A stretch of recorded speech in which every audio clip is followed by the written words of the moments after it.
안녕하세요. 백목사의 세상 읽기. 이번 시간은 우리가 너무나 잘 알고 있는 어메이징 그레이스에 얽힌 두 편의 실화 영화를 소개하고자 합니다. 왼쪽이 존 뉴턴, 이 어메이징 그레이스 가사를 작사하신 목사님이고요. 오른쪽이 윌리엄 윌버포스, 영국의 노예 제도, 무역 제도를 폐기하는 법안을 통과시킨 영국의 의원을 초상합니다. 자, 이 존 뉴턴과 윌리엄 윌버포스를 만나다. 이 프리덤이라는 영화는 바로 영국의 전도자인 존 뉴턴, 1725년에서 1807년에 돌아가신 이분의 신앙과 삶이다. 흑인 노예 사무엘이 버지니아 농장에서 도망쳐 추적을 피해 지난한 삶을 산다. 절망에 빠진 사무엘은 하나님을 원망하던 중 어머니로부터 100여 년 전 노예였던 증조 할아버지와 노예선 선장 존 뉴턴의 만남에 관한 이야기를 듣는다. 잘 알려진 존 뉴턴의 이야기는 이러하다. 그리스도인인 뉴턴의 어머니는 그를 목사로 기르고자 했지만 뉴턴이 6살 때 소천했고 뉴턴은 어릴 적부터 뱃사람인 아버지를 따라 항해를 했다. 품행이석 좋지 못했던 뉴턴은 선원들과 어울려 방탕에 빠진다. 우여곡절 끝에 그는 노예선의 선장으로 노예 매매를 하다 대서양에서 폭풍을 만나고 죽음 앞에서 주님께 자비를 구한다. 주님은 뉴턴을 구원해 주셨고 그는 주의 종이 된다.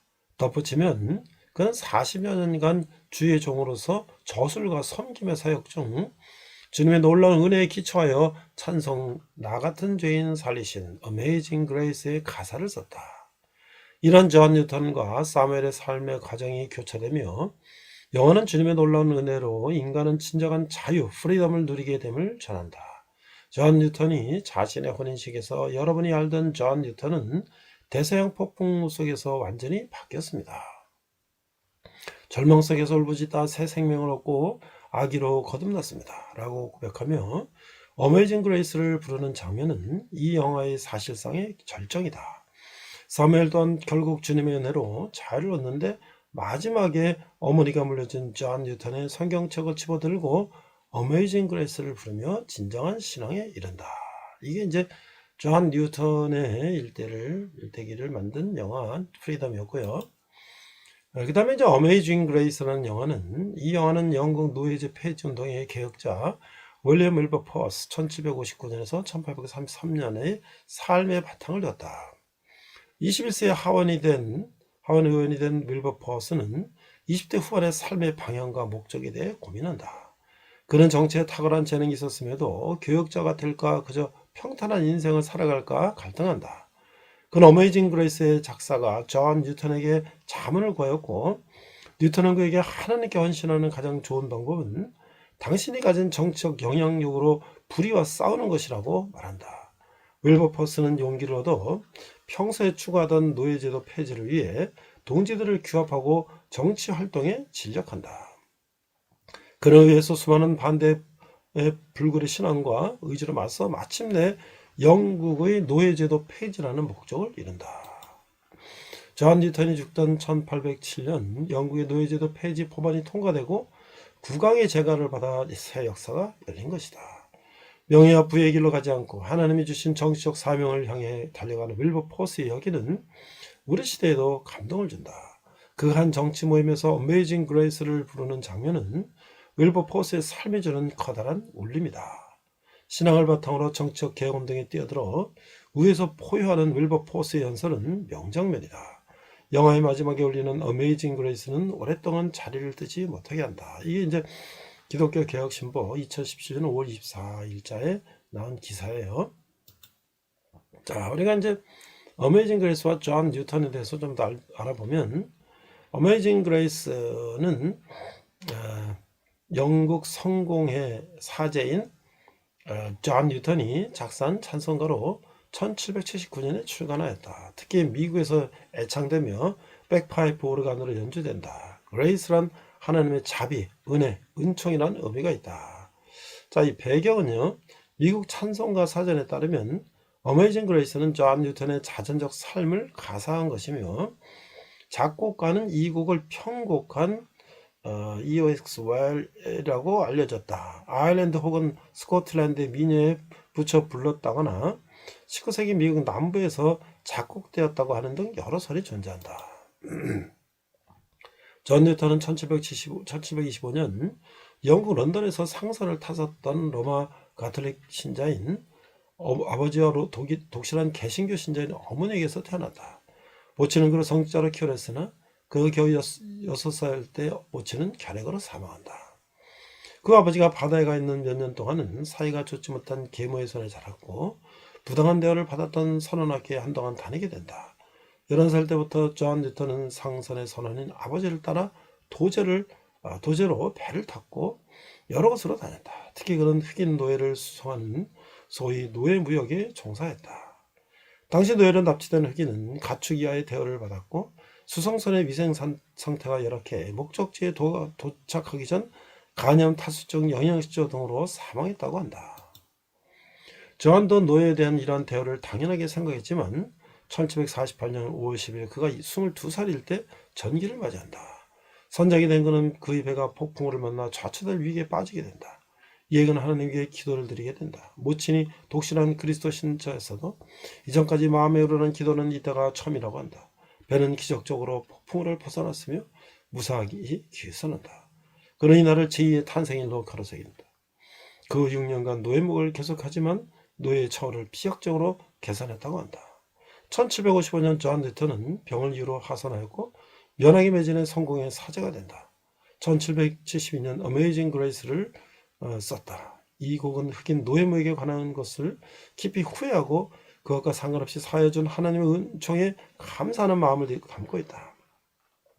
이 곡에도 존 뉴턴 사제가 작사한 찬송가가 몇 곡이 남아있다.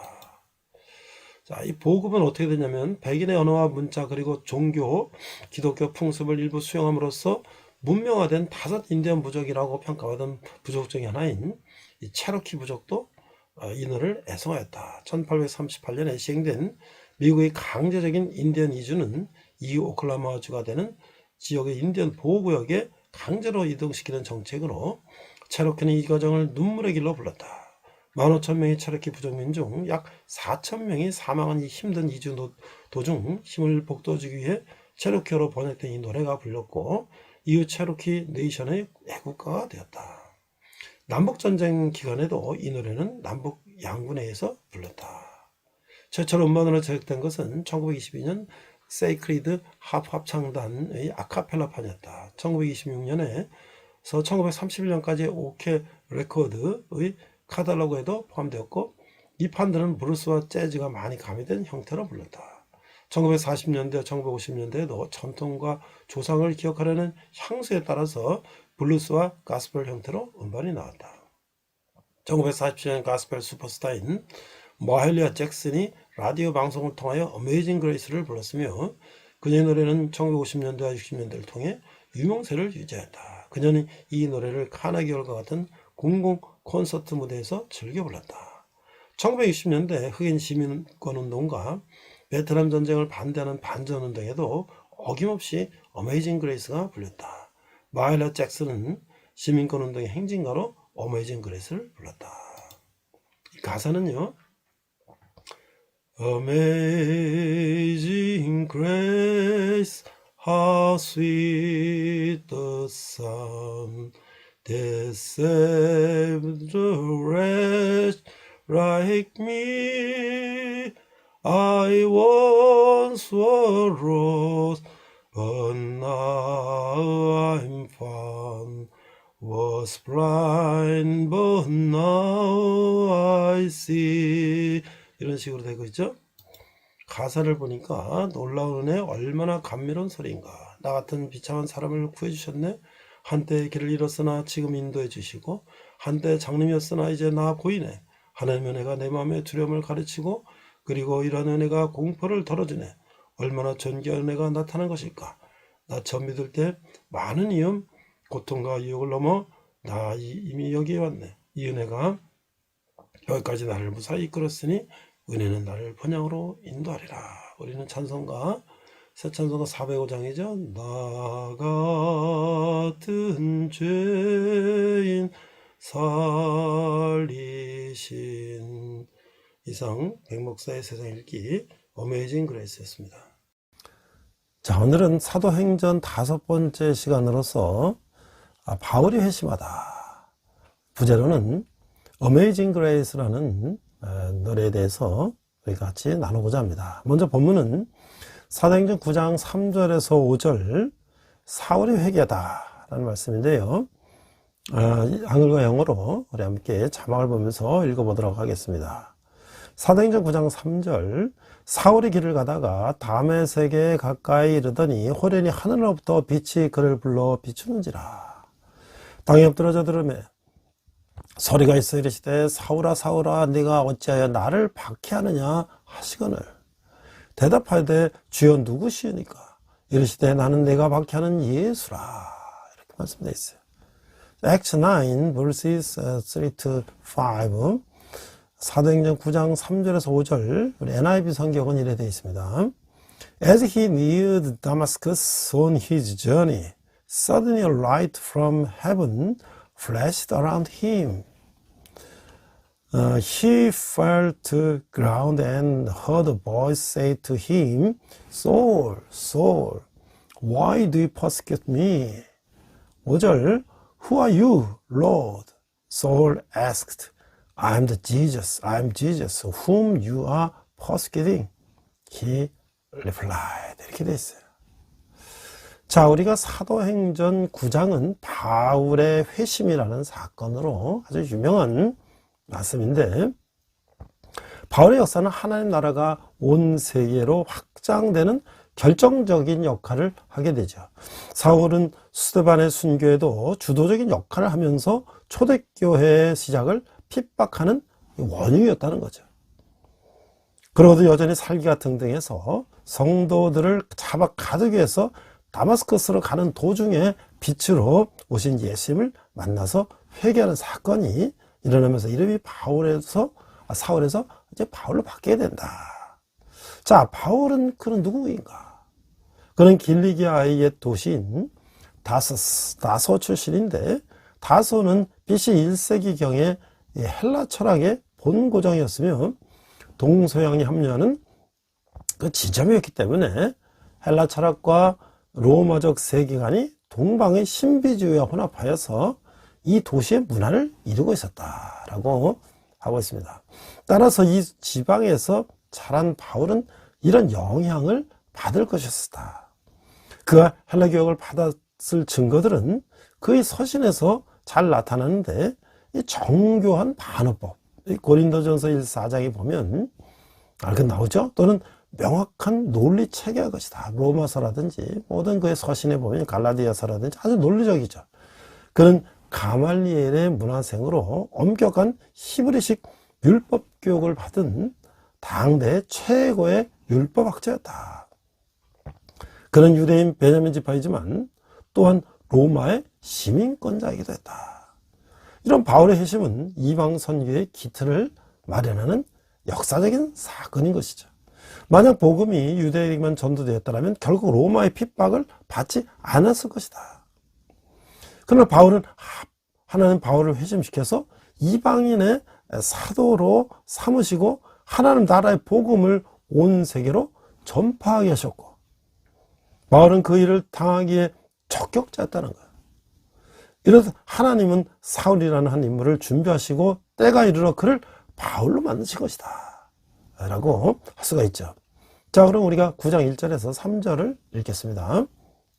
1절 사울이 주의 제자들에 대하여 여전히 위협과 살기가 등등하여 대제사장에게 가서 다메섹 여러 회당에 가져갈 공문을 청하니 이는 만일 그 도를 따르는 사람은 만나면 남녀를 막론하고 결박하여 예루살렘으로 잡아오려 함이라. 3절 사울의 길을 가다가 다메섹에 가까이 이르더니 호련히 하늘로부터 빛이 그를 둘러 비추는지라. 자, 이 세상적인 실패가 때로는 이게 영적인 성공으로 이어질 수가 있다. 성경에는 이 같은 경험을 한 인물들이 많이 등장하게 되는데 살기등등하게 다메섹으로 향하던 사울은 하늘에서 비춘 그 강한 빛에 놀라 말에서 굴러 떨어졌어요. 요셉은 형들의 구덩이에 던져진 고통을 당했어. 모든 일에 신실했던 다니엘은 사자굴에 던져지는 치욕을 당했지만, 하지만 그들은 결국에 모든 사람이 높임을 받았다라는 것을 우리가 성경을 통해서 알 수가 있죠. 근데 십자가의 도는 사람을 변화시키는 능력이 있다. 사울은 스데반의 죽어 마땅하다고 생각했던 사람이에요. 그 사도행전 7장 58절에 보면 성 밖으로 내치고 돌로 칠세 증인들이 옷을 벗어 사울이라고 하는 청년의 발 앞에 드니라. 이게 사도 바울은 스데반이 돌에 맞아 숨겼을 때 그 자리에 있었죠. 그는 적극적으로 돌로 쳐 죽이는 데는 합세하지는 않았지만 스데반이 돌에 맞아 죽는데 증인이 되었고 동료들이 벗은 옷을 받아들고 있었어요. 자신의 유대주의 믿음을 지키려고 그 불의한 일에 동조한 것이죠. 그러나 그것은 그가 나중에 회심하는데 결정적인 계기가 되기도 하는 것이죠. 스데반의 설교와 그의 죽음의 순간의 행동을 보면서 사도 바울은 그가 말하는 것이 틀리지 않았음을 얼마 후에 이제 알게 된 것이죠. 그 사도행전 9장 2절 사울이 주의 제자들에 대하여 여전히 위협과 살기가 등등하여 대제사장들에게 가서, 이게 살기가 등등하다는 것은 그리스도인들 모두 잡아들이는데 아주 열이 불태웠다는 거예요. 그런 사울에게서 예수님이 찾아오셨어요. 그를 변화시키기 위해서 친히 찾아오셨어요. 우리 오늘 본문 읽은 것처럼 9장 4절 5절 땅에 엎드려서 들으며 소리가 있어 이르실 때 사울아 사울아 내가 어찌하여 나를 박해하느냐 하시거늘 대답하여 주여 누구시니까 이르시되 나는 내가 박해하는 예수라. 자, 지금 이 사울은요 거의 이제 목적지에 다 왔어요. 이제 성문 통과하면 이제 되는데, 근데 그 목적을 이룰 수가 있는 거예요. 모든 거기 있는 사람들을 다 잡아다가 결박시켜서 잡아갈 수 있는데, 거의 이제 다메섹에 다 와서 그 성문에 들어가려고 하는 직전에 하나님이 그 앞에 나타나신 거예요. 주님은 사울이 거역할 수 없는 방법으로 그를 불러 세웠어요. 강력한 빛이 하늘로부터 내려쬐었고 고막을 찢는 듯한 무서운 소리가 그 귓전을 두드렸어요. 그는 그 자리에서 쓰러졌어요. 그야말로 초자연적인 방법에 의해서 그를 불러 세우신 것이죠. 그는 비상수단에 의해서 이 제지를 당했어요. 자, 왜 그랬을까요? 사울의 고집이나 그의 결심을 볼 때 보통의 방법으로는 그를 불러도 서지 않을 것이라는 것이죠. 특별히 쓰실 하나님의 그릇이기 때문에 그를 특별한 방법으로 불러 세우신 것이에요. 아무리 살기등등하여 올라온 사울이라도 강력한 주님이 그 길을 막아서는 데는 서지 않을 수가 없었던 거예요. 그는 그 자리에서 섰어요. 아이 꼬꾸라졌어요. 하나님이 세울 때 우리는 서야 되는 거예요. 하나님이 부를 때는 우리가 서야 되는 거예요. 몰라서 하나님을 거역하고 몰라서 하나님을 대적할 때 사랑의 주님이 부르시는지를 자비의 음성이 들릴 때는 그 자리에 우리는 서야 된다는 거예요. 지금 우리 곁에는 서야 할 이들이 너무나 많아요. 자기가 하는 일이 주님을 위한 일인 줄 알고 목숨 걸고 하는 사람들이 있어요. 성도들은 올가매는 일에 의기양양해 있고 살기에 등등한 이들이 있어요. 주님의 길이 아닌 길을 가는 걸음을 주님께서 세워주시길 바라는 거예요. 사울은 자기를 부르니 정체를 물었어요. 도대체 지금 나를 세우는 당신은 누구십니까? 그가 누구라고 짐작을 했을까요? 그건 모르죠. 그러나 한 가지, 그분이 주님이라는 건 상상도 못했을 것이에요. 주여 당신은 누구십니까? 하고 물었을 때 주님은 분명히 말씀하셨어요. 혹시 잘못 듣거나 잘못 생각할 여유를 주지 않았어요. 나는 내가 비판하는 예수라 라고 했던 것이죠. 사울은 두 번 다시 확인할 자신이 없었어요. 그는 그 자리에서 무릎을 꿇었어요. 지금까지 아무도 사울의 의지를 꺾었던 사람이 없었어요. 아무도 그를 막아본 사람이 없었어요. 그 바람에 스데반도 죽었어요. 그래서 제사장도 그에게 도장을 찍어 주었어요. 그래서 다메섹의 회당 책임자들도 이제 그 임무를 수행하였어요. 그래서 다메섹 문이 열리기 직전에, 대박해 문이 열리기 직전이었는데 그때 주님이 맞고 나셨다는 거죠. 그렇게 강하던 사울이 무릎을 꿇었어요. 그렇게 완악하던 고집이 꺾였어요. 자존심이 무너졌던 것이죠. 그는 수십 년 쌓아온 자신의 성이 무너지는 소리를 들었어요. 사울이라는 인간의 역사가 단절되고 그 안에서 새 주인이신 주님의 역사가 시작되는 것을 알게 됐다는 것이죠. 그러나 그 역사를 거부하기에 그 힘은 너무나 강력했어요. 정하기는 너무나 역부족이었어요. 그러기에 당신은 누구십니까? 라고 물은 것, 이 첫 번째이자 마지막 질문을 빼놓고 더 이상 물어볼 수가 없었던 것이죠. 그것이 사울이 받은 은혜라고 하는 거예요. 그러나 끝내 사울이라는 이름마저 가지고 있을 수가 없었던 것이죠. 자, 우리가 절망과 낙심에 빠져있는 나를 친히 찾아주신 그 예수님을 만난 적이 있는가요? 나를 찾으신 예수님이 나를 어떻게 변화시켰는가요? 우리는 우리를 한번 돌아보는 그런 시간이 되기를 바랍니다. 제가 이제 군대 사역을 한 12년 이상을 이제 하고 보고 있는데요. 군대에 참 여러 가지 재미난 얘기가 있습니다. 내가 처음에 이제 군대교회 갔을 때, 교회 나는 어떤 형제가 여기 저 팔에다가 무슨 염주를 이렇게 두르고 있는 거예요. 그래서 참 재밌는 현상이죠. 사회에서는 참 보기 힘든 일인데, 그러니까 이제 군인 형제들이 뭐 절도 가보고 교회도 가보고 이제 이렇게 하는 거예요. 그래서 이 그랜드 슬램이라고 이제 젊은이들 그렇게 얘기하고 뭐 또 4대 천왕이라고도 얘기해요. 왜냐면 교회 가서 세례받고 천주교 가서 영세받고 또 불교 가서 수계받고 또 원불교는 뭔지 모르겠어요. 4개를 다 받는 것을 그랜드 슬램이다. 우리 올림픽에 4관왕 있잖아요. 4대 천왕이다. 뭐 이런 이제 농담도 있고. 또 이제 제가 이제 이런 얘기를 들었어요.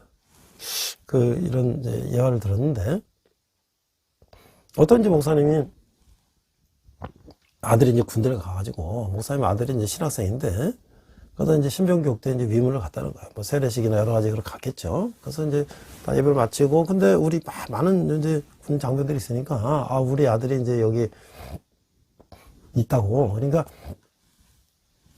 누구냐 그래갖고 이제 찾았어요. 근데 이게 교회에 없는 거예요. 그날 주일날. 이게 어떻게 된 일인가. 그래서 이제 나중에 막 찾아보니까, 이게 이제 절에 갔다 왔다는 거예요. 그래서 아버지가 이제 아들은 혼냈어요. 아니, 네가, 응? 어떻게 절에 갔단 말이냐. 그랬더니, 아버지 오늘 절에서 짜장면 준다 해서 갔다 왔어요. 그런 농담이 있는데, 이 젊은이들이 뭐 그런 농담들을 했어요. 자, 우리가, 젊은이들을 선교도 참 얼마나 어려운가. 요즘 우리 이 전도가 얼마나 어려운가. 한국 교회는 지속 성장이 가능한가. 이게 이제 장로교 통합 측의 보고서에서, 총회 보고서에서 이제 이런 얘기가 나왔어요.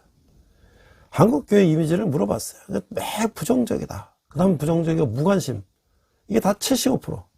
긍정적이고 매우 긍정적이라는 것은 25%.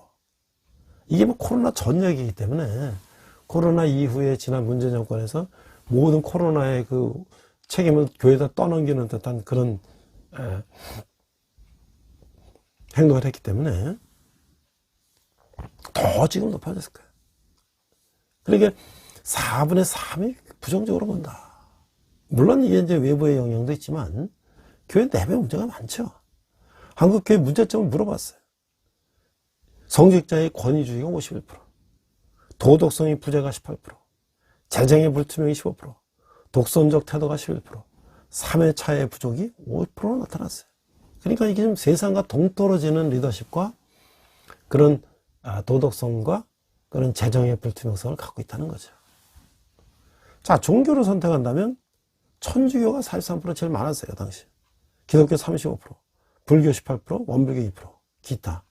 그 기독교가 2등이었어요. 지금도 크게 다르지 않을 거예요.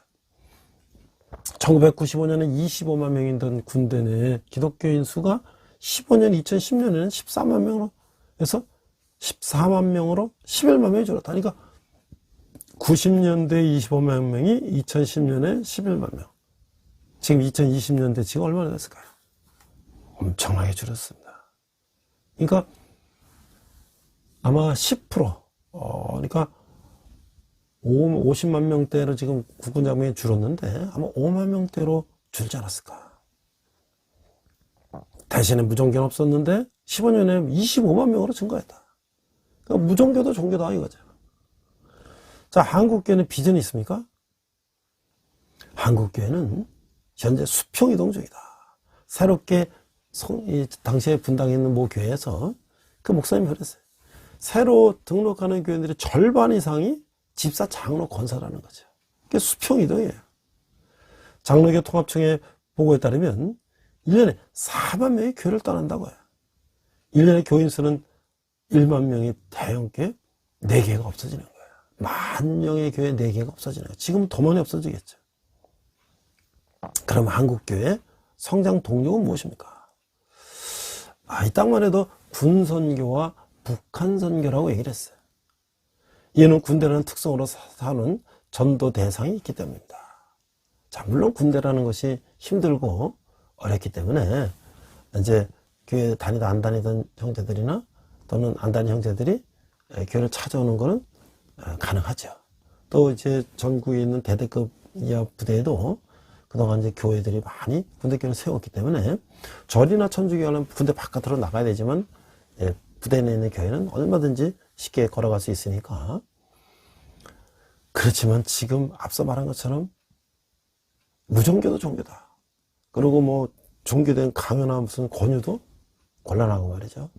전부 다 편하게 좋기 때문에 그 주일날 쉬기를 원하지 교회 가서 딱딱한 설교 듣기 싫다는 거죠. 사실 이제 군성교도 황금어장이란 말을 제가 12년 해보고 나니까 그 옛말이 된 거예요.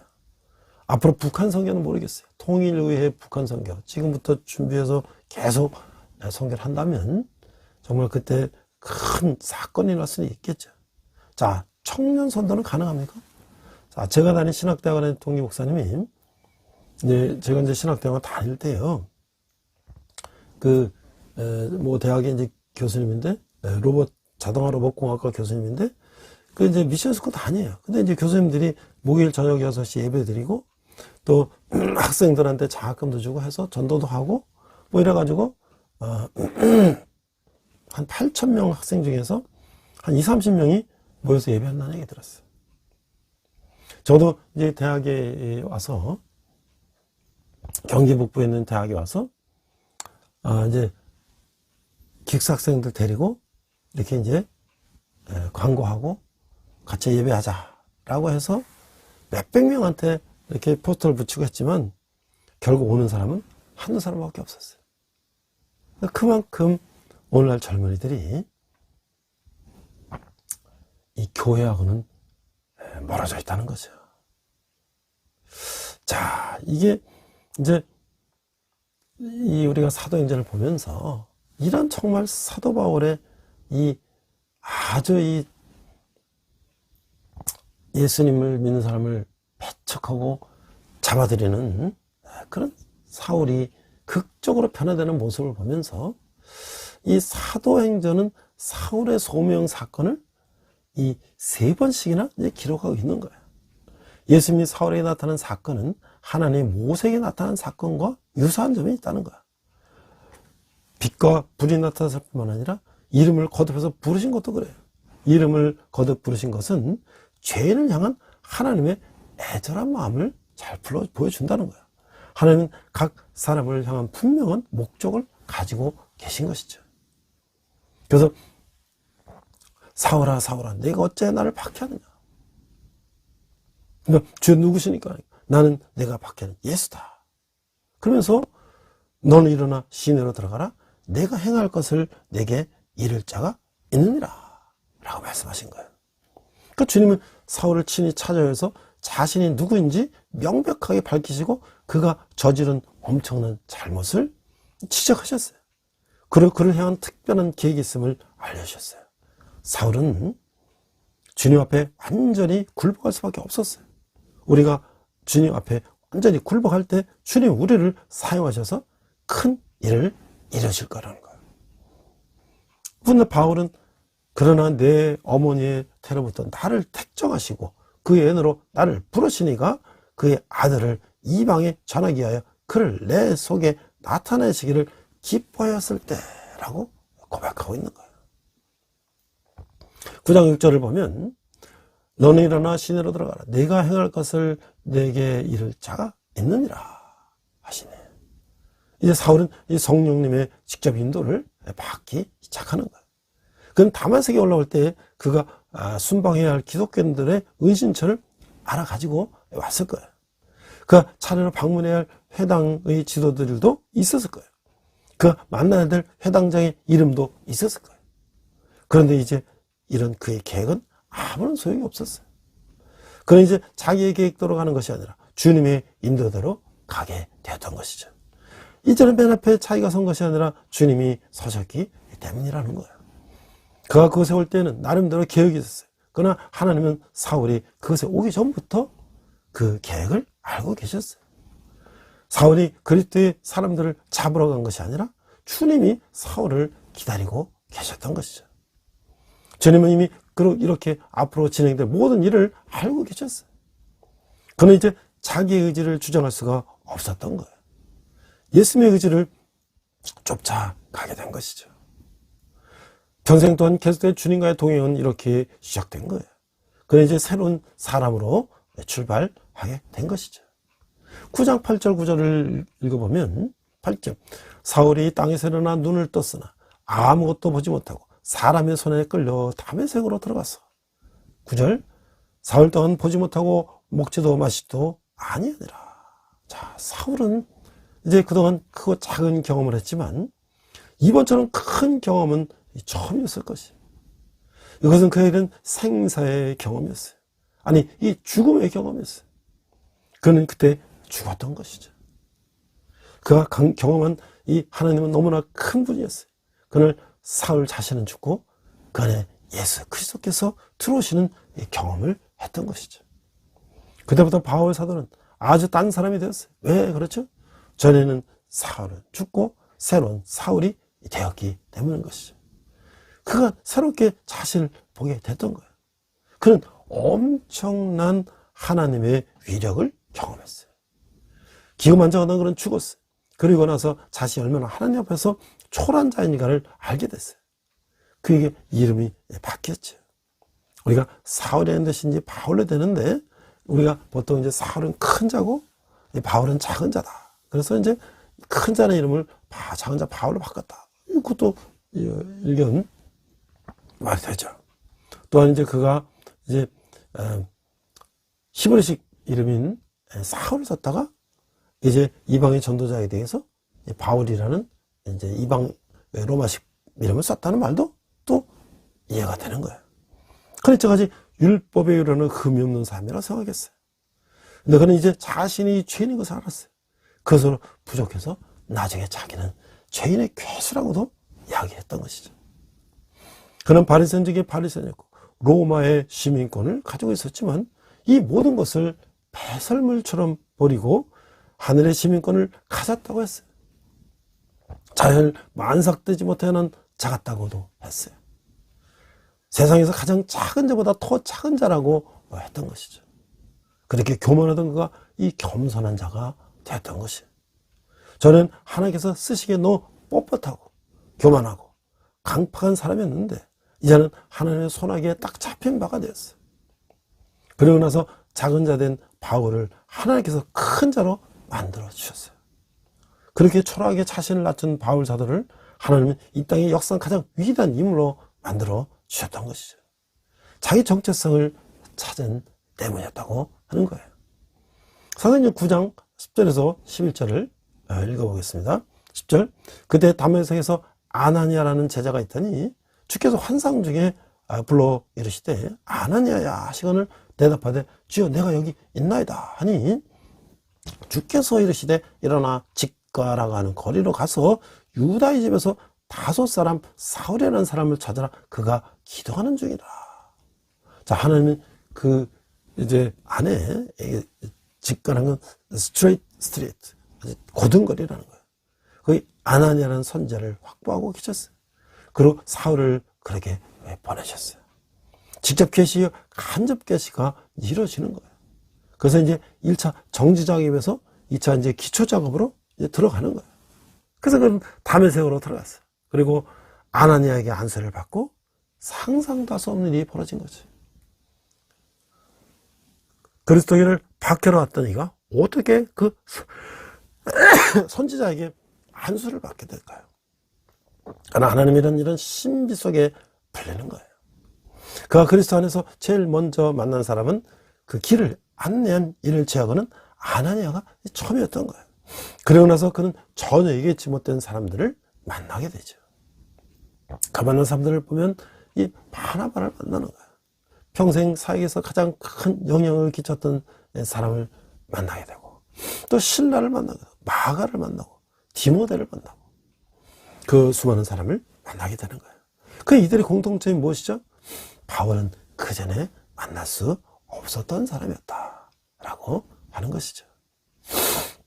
그래서 우리 바울을 초대교회의 가장 영향력 있는 지도자다라고 말하고 있어요. 한 사람의 위대한 지도자는 하늘에서 뚝 떨어지는 것이 아니라는 거예요. 어느 날 갑자기 나타나는 것도 아니고, 하나님은 사람들이 알지 못할 때부터 한 사람을 지도자로 만들어 가신다고 하는 거예요. 지도가 되기까지 과정을 이해하는 것이 중요한데, 지도자가 만들어지는 데는 하나님의 섭리와 이끄심이 있다고 하는 거예요. 심지어 불신자 시절, 과거에 만났던 역경과 돌파, 그리고 학교 생활과 사회생활, 그리고 그리스도인이 되어 초기 양육 과정과 소명을 받는 순간까지 포함한 여러 과정을 거쳐 주님은 자신의 종을 만드신다는 거예요. 이 본문에 나타난 바울 일생에서 우리는 그런 모습을 확인할 수가 있는 거예요. 이런 과정을 거쳐서 하나님께서 세우신 지도자만이 자신의 소명에 대한 분명한 인식과 확신 속에서 부르심에 합당한 삶을 살 수가 있는 것이죠. 그러면 어떤 역경 앞에서도 하나님의 인도와 보호에 대한 확신으로 흔들리지 않는다고 하는 거예요. 그런데 아무리 하나님이 세운 지도자라 해도 기회가 올 때 기회를 살릴 수 있도록 자신을 준비해놓지 않으면 안 된다는 것이죠. 그것이 바로 지도자의 역량이요 실력이라고 하는 거예요. 바로 오늘날 리더십의 주요 특징 가운데 하나인 사람을 설득하는 능력까지 갖추고 있었어요. 사회의 상대를 알고 그의 역사와 문화 이해를 바탕으로 상대방을 인정하고 존중할 때 우리도 바울처럼 상대방을 설득시키는 의사소통을 할 수가 있다고 하는 것이죠. 도저히 그는 지도자의 주요 성품인 겸손함과 투명함을 소유한 리더였다. 자신의 강점과 장점뿐만 아니라 약점과 문제점까지도 솔직하게 드러낼 수 있는 것은 그의 내적 감에서 나온 것이다 라고 할 수가 있죠. 진정으로 강한 지도자만이 투명해질 수가 있다고 하는 거예요. 주님의 부르심에 저항하거나 외면하고 있지는 않는 거야. 주님이 부르실 때 겸손히 엎드려서 내 삶을 온전히 드릴 준비가 되어 있는 거야. 우리가 스스로 물어봐야 할 것입니다. 제가 앞에서 어메이징 그레이스라는 관련된 영화 두 편을 소개했는데요. 이 어메이징 그레이스는 2006년도 상영된 영화 제목인데 아주 유명한 영화죠. 18세기 영국의 유능한 국회의원 윌리엄 윌버포스의 영화죠. 그는 정치에 타고난 적이 있었지만 명예와 정신적으로 만족스러운 삶 사이에서 갈등을 하게 됐죠. 결국 윌버포스는 하나님께 봉사하는 가장 좋은 방법은 그가 가진 정치적 영향력을 부리와 싸우는 것이라고 생각하고 노예제도를 이슈하여 뜻을 같이 하는 세력들을 결집해 나갔어요. 윌버포스와 동료들은 청원과 보이콧, 대규모 군중 집회 등을 통해서 국민들에게 뜻을 전파해 나가서 결국 영국 의회가 노예 무역을 폐지하는 법안을 가결하게 만들었던 것이죠. 이 어메이징 그레이스는 존 뉴턴이라는 이 노예 거래선 선장의 참외시인데, 그는 1830년대 노예 거래선이 난파하는 위기에서 구사일생으로 살아남아서 얼마 후 크리스천이 되고 하나님께 속죄하고 이 가사를 지었다고 해요. 작곡자가 이상해. 이 곡은 이제 미국 민요 같은데 이제 붙였다는 거죠. 흑인 노예들 사이에서 많이 불러지고 기독교적인 가사를 쓰고 있는데, 가사는 존 뉴턴이 1772년에 정도에 썼다고 알려졌는데, 어떤 이는 이제 뉴턴이 흑인 노예들의 멜로디에서 따가지 왔다고도 하지만 곡제는 아프리카, 아일랜드, 스코틀랜드 등의 영향이 있어요. 이 곡은 특히 백파이프로 연주될 때 그게 참 감동적이죠. 그걸 생각하면 아일랜드나 스코틀랜드가 연상이 된다고 하는 거예요. 제가 이제 위키백과 사전에 보니까 이렇게 기록되어 있어요. Amazing Grace is a Christian hymn with words written by English poet and clergyman John Newton. 1725년, 1807년, published in 1779, with the message that forgiveness and redemption are possible regardless of sins committed, that the soul can be delivered from despair through the mercy of God. Amazing Grace is one of the most recognizable songs in the English speaking world. 이렇게 돼 있어요. 이게 쫙 있는데 제가 이제 번역된 거라면 말씀드릴게요. Amazing Grace는 영국의 시인이자 성직자인 존 뉴턴이 작사로 1779년 출판된 기독교 찬송가이다. 어떤 죄를 지었던 용서와 구원이 가능하며 영혼도 구원받을 수 있다는 메시지를 담고 있다. 하나님의 자비를 통한 절망, Amazing Grace는 영어권 세계에서 가장 잘 알려진 노래 중 하나이다. 그 다음 단락은요. Newton wrote the words from personal experiences. He grew up without any particular religious conviction, but his life's path was formed by a variety of twists and coincidences that were often put into motion by his recalcitrant insubordination. 이렇게 쭉 돼 있는데 제가 이제 번역된 걸 보니까 뉴턴은 개인적인 경험을 바탕으로 이 글을 썼습니다. 그런 특별한 종교적 신념 없이 자랐지만 그의 삶의 길은 아주 반항적인 불복종으로 인해 종족 시작되는 다양한 우여곡절과 우연의 일치로 형성되었습니다. 그는 왕립 해군에 강제로 입대했고 자발적으로 복무하도록 이제 강요를 당했으며 퇴역한 후 대서양 노예 무역에 참여하게 되었습니다. 1748년 맹렬한 폭풍이 그의 배를 심하게 강타하여 그는 하나님께 참여를 구했고 그 순간 그의 영적 회심이 두드러졌습니다. 그러나 그는 1754년이나 1755년까지 노예 무역 경력을 계속했고 그때 항해를 완전히 끝내고 기독교 신학을 공부하기 시작했습니다. Ordained in the Church of England in 1764, Newton became curate of Olney, Buckinghamshire, when he began to write hymn with poet William Cowper. 이렇게 돼 있는데 1764년 영국의 성공에서 서품을 받은 뉴턴은 버킹엄셔 주 올리의 부목사가 되었고 그것을 시인 윌리엄 카우퍼와 함께 찬송가를 쓰기 시작했습니다. 그래서 Amazing Grace는 1773년 설날 설교를 설명하기 위해 쓰여졌습니다. 이 구절에 어떤 음악이 동반되는지는 알 수가 없습니다. 그것은 단순히 회중이 외쳤을 수도 있습니다. 이 책은 1779년 뉴턴과 쿠퍼의 온이 힘을 통해서 출판되었지만 영국에서는 상대적으로 알려지지 않았습니다. In the United States, however, Amazing Grace was used extensively during the Second Great Awakening in the early 19th century. 그러니까 미국에서는 19세기 초에 제2차 대각성 운동 때 Amazing Grace라는 표현이 광범위하게 사용됐다. 이건 20개 이상의 멜로디와 연관되어 있지만 1835년에 오늘 가장 잘 부르게 되는 뉴 브리튼이라는 곡과 결합되었습니다. Gilbert Chase writes that Amazing Grace is without a doubt the most famous of all the folk hymns.